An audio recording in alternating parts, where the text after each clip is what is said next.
Diqqat qiling, O'zbekiston fuqarolari uchun shoshilinch yangilik. Xushxabar.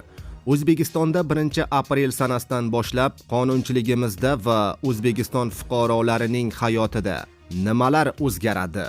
O'zbekistondagi barcha o'zgarishlar, xushxabarlar, oyliklar qanchaga oshishi, pensiya va nafaqalar kimlarga qancha to'lanishi, bola pullari, moddiy yordamlar qancha bo'lgani haqida barcha savollaringizga ushbu videorolikda javob topasiz. O'zbekiston fuqarolari ushbu videorolikni ko'rishingiz shart.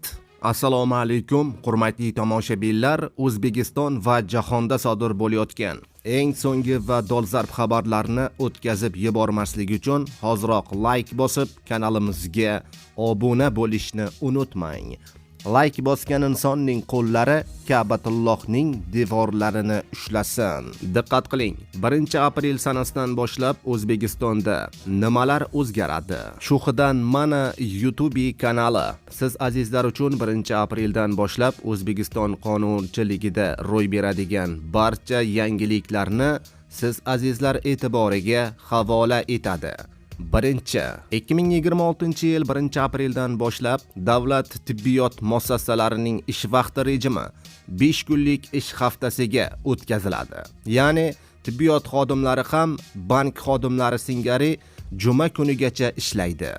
2026-yil 1-apreldan ko'chmas mulk obyektlari ishlab chiqarilganligiga 10 yildan oshmagan M, N, O va G toifaga kiruvchi transportlar uchun to'lovlar faqatgina bank kartalari yoki elektron to'lov tizimlari orqali amalga oshiriladi. 3. Telegram joriy yilning 1-apreldan boshlab Rossiyada to'liq bloklanadi. Bu haqida o'z manbalariga tayanib RBK ZTBL xabar berdi. 4. O'zbekistonda endi naqd pulmi yoki kartami? Joriy yilning 1-apreldan to'lov tizimida nimalar o'zgaradi? O'zbekiston Respublikasi Prezidentining naqdsiz hisob-kitoblarni ommalashtirish va yashirin iqtisodiyot ulushini qisqartirishga qaratilgan qo'shimcha chora-tadbirlar to'g'risidagi 246-sonli farmoniga asosan joriy etilayotgan yangi tartiblar asosida yashirin iqtisodiyotga chek qo'yish va moliya sektorida shaffoflikni ta'minlash masalasi o'z yechimini topadi. Yangi tartibga ko'ra, joriy yilning 1-apreldan boshlab yirik xaridlar va ayrim turdagi xizmatlar uchun to'lovlarni, xususan alkogol va tamaki mahsulotlari savdosi faqat bank kartalari yoki elektron o'tkazmalar orqali amalga oshirish qo'llanilishi kengaytiriladi.